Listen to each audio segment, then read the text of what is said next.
نبوت ملنے سے پہلے آپ کی عزت کرنے والے اس دعوت کی بنا پر آپ کے دشمن بن گئے، اور یہ دشمنی حد سے گزرتی گئی۔ کبھی تو دوران نماز آپ کے کندھوں پر اونٹ کی جیر پھینکی گئی، کبھی آپ کے گلے کے اندر کپڑا ڈال کر بل دیے گئے، کبھی آپ کے راستے میں کانٹے اور پتھر بچھائے گئے، کبھی آپ کے ساتھیوں کو تپتے ہوئے ریت اور کوئلوں پر لٹایا گیا۔ رسول اللہ صلی اللہ علیہ وسلم یہ تمام پریشانیاں، مصیبتیں، توحید کے راستے کی رکاوٹیں برداشت کرتے جا رہے ہیں، اللہ کی دعوت، اللہ کا پیغام وہ لوگوں تک پہنچا رہے ہیں۔ اسی مکی ایام کے اندر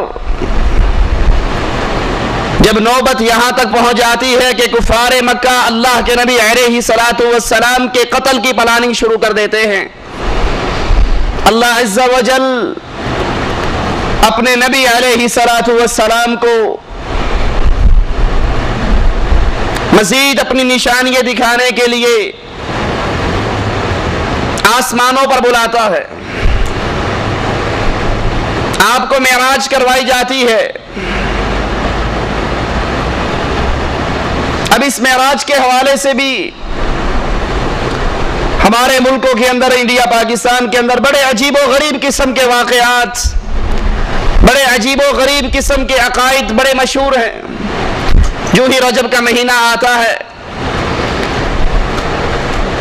من گھڑت مسائل، من گھڑت عقیدے، من گھڑت اعمال، اس کا دروازہ کھل جاتا ہے۔ بلکہ پرسوں ہی کیو ٹیلی ویژن اس پر ایک مفتی صاحب فتویٰ دے رہے تھے، کوئی اگر رجب کے مہینے میں 8 روزے رکھ لیتا ہے تو جنت کے 8 دروازے کھل جاتے ہیں۔ کوئی یہ کر لیتا ہے تو یہ ہو جاتا ہے، یہ کر لیتا ہے تو یہ ہو جاتا ہے۔ اس معراج کے واقعے کو سامنے رکھ کر ہمارے ہاں بڑی نظمیں اور نعتیں بنی ہوئی ہیں۔ ایک بڑی مشہور نعت ہے، پنجابی کا شاعر کہتا ہے، کی نہیں کیتا یار نے ایک یار واسطے، رب محفلاں سجائیاں دیدار واسطے۔ بالکل جیسے عاشق اور معشوق کی ملاقات ہوتی ہے، اس معراج کے سفر کو وہی صورت دے دی گئی ہے کہ عرش سجا رہے تھے، عرش سج رہا تھا، اللہ کے نبی جا رہے تھے، اور اللہ نے اپنے نبی کے دیدار کے لیے یہ سارا معاملہ کروایا تھا، پاس بٹھا کر دیکھنا تھا کہ اللہ اپنے عرش پہ ہوتے ہوئے اپنی مخلوق کو نہیں دیکھ رہا۔ آئیے ذرا قرآن و حدیث سے، اللہ کے نبی علیہ السلام کی سیرت سے اس واقعے کی حقیقت تو دیکھیں۔ اللہ کے نبی علیہ السلام ام ہانی کے گھر کے اندر آرام کر رہے، جبرائیل علیہ السلام آتے ہیں، براق سواری ان کے ساتھ ہے، جو خچر سے چھوٹی، گدھے سے بڑی، اللہ کے نبی علیہ السلام کو اس سواری پر بٹھایا جاتا ہے۔ اگر اسی ایک معراج کے سفر کو اور معراج کے سفر سے جو سبق ہمیں ملتا ہے اس کو یاد کر لیا جائے تو انڈیا، پاکستان، بنگلہ دیش، افغانستان، یہ بر صغیر کے لوگوں کے عقیدوں میں سے بہت سے عقیدوں کی صفائی ہو جاتی ہے۔ اللہ کے نبی صلی اللہ علیہ وسلم جو ہی براق پر بیٹھتے ہیں، یہ جانور تھر تھراتا ہے، کانپتا ہے۔ نوریوں کا سردار ہے جبرائیل علیہ السلام، ساری نوری مخلوق کا سردار، یہ آگے بڑھ کر براق کی لگام کو تھام لیتا ہے۔ سوار کون ہے؟ بشر۔ خادم کون ہے؟ نوری۔ اگر نبی کو نوری اس لیے کہتے ہو کہ نوریوں کی شان زیادہ ہے تو ذرا ملاحظہ تو کرو، یہاں بشر سواری کر رہا ہے اور نوری غلامی کر رہا ہے۔ رسول اللہ صلی اللہ علیہ وسلم براق پر آپ کا سفر شروع ہوتا ہے، قرآن بیان کرتا ہے، سبحان الذی اسری بعبدہ لیلا من المسجد الحرام، پاک ہے وہ اللہ جو لے گیا اپنے بندے کو مسجد حرام سے مسجد اقصی۔ اللہ کے نبی علیہ السلام مسجد اقصی میں پہنچتے ہیں، ابراہیم علیہ السلام، اسماعیل علیہ السلام، عیسیٰ، موسیٰ، آدم، نوح علیہ السلام انبیاء کا مجمع ہے۔ ایک روایت میں آتا ہے آپ پوچھتے ہیں یہ کون ہے؟ جواب ملتا ہے آپ سے پہلے گزرے ہوئے انبیاء ہیں، آپ نے ان کی امامت کروانی ہے، ان کو نماز پڑھانی ہے۔ اب سوچئے، غور کیجئے، آدم موجود ہے، نوح موجود ہے، ابراہیم موجود ہے، اسماعیل موجود ہے، یعقوب موجود ہے، یوسف موجود ہے، ادریس موجود، یہ انبیاء کا مجمع موجود ہے، لیکن جب محمد الرسول اللہ موجود ہو تو کسی اور کو جرت نہیں ہوتی وہ مصلی پہ کھڑا ہو جائے۔ سارے انبیاء کی جماعت رسول اللہ صلی اللہ علیہ وسلم نے کروائی تاکہ یہ دنیا یاد کر لے یہ نبی صرف آنے والوں کا امام نہیں، جانے والوں کا بھی امام ہے۔ یہ امتیوں کا ہی امام نہیں، یہ انبیاء کا بھی امام ہے۔ امام الانبیاء محمد الرسول اللہ صلی اللہ علیہ وسلم۔ آپ سے بڑا امام کوئی اور ہے؟ امام اعظم ہے، قائد اعظم ہے، رہبر اعظم ہے، رہنما اعظم ہے محمد الرسول اللہ صلی اللہ علیہ وسلم۔ اللہ کے نبی صلی اللہ علیہ وسلم سے امام اعظم کا لقب چھین کر ہم نے اپنے مولویوں کو دے رکھا ہے، ہمارا امام اعظم فلاں ہے، ہمارا امام اعظم فلاں ہے۔ حالانکہ امام اعظم سب سے بڑے امام، جو نبیوں کے بھی امام، امتیوں کے بھی امام، وہ صرف محمد رسول اللہ صلی اللہ علیہ وسلم۔ آپ جماعت کرواتے ہیں، آسمان کی طرف سفر شروع ہوتا ہے، پہلے آسمان پر پہنچتے ہیں، پہلے آسمان کا دربان جبرائیل علیہ السلام سے پوچھتا ہے آپ کے ساتھ کون ہے؟ جواب ملتا ہے محمد الرسول اللہ ہے صلی اللہ علیہ وسلم۔ پہلے آسمان پر پہنچے، جبرائیل کہتے ہیں اللہ کے نبی یہ آپ کے بابا آدم ہیں، ان کو سلام کیجئے۔ اللہ کے نبی حضرت آدم کو سلام کرتے ہیں۔ ذرا غور کرنا ایک ایک واقعے پر، ایک ایک نقطے پر۔ جبرائیل بتا رہے ہیں اللہ کے نبی یہ آدم ہے، سلام کیجئے۔ اللہ کے نبی سلام کہتے ہیں، آدم علیہ السلام کہتے ہیں وعلیکم السلام، مرحبا پیارے بیٹے اور پیارے نبی، نیک بیٹے اور نیک نبی۔ اللہ کے نبی صلی اللہ علیہ وسلم دیکھتے ہیں آدم علیہ السلام کے دائیں طرف بھی کچھ لوگ ہیں جن کو دیکھ کر آدم ہنستے ہیں، بائیں طرف کچھ لوگ ہیں جن کو دیکھ کر روتے ہیں۔ پوچھتے ہیں یہ کیا ماجرا ہے؟ جبرائیل بتاتے ہیں اللہ کے نبی جو آدم علیہ السلام کے دائیں طرف ہیں یہ وہ آدم کی اولاد ہے جو جنت میں جائے گی، ان کو دیکھتے ہیں خوش ہوتے ہیں، اور جو بائیں طرف ہیں یہ جہنمی ہے، ان کو دیکھتے ہیں تو روتے ہیں۔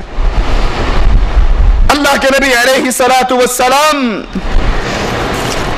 پہلے آسمان سے دوسرے آسمان پر جاتے ہیں، رسول اللہ صلی اللہ علیہ وسلم،